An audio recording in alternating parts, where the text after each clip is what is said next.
Hello, in this video I will show you how to install Microsoft Edge browser on OnePlus Nord 5.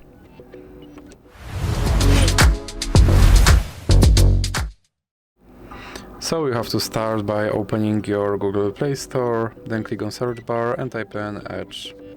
Then click search and click install.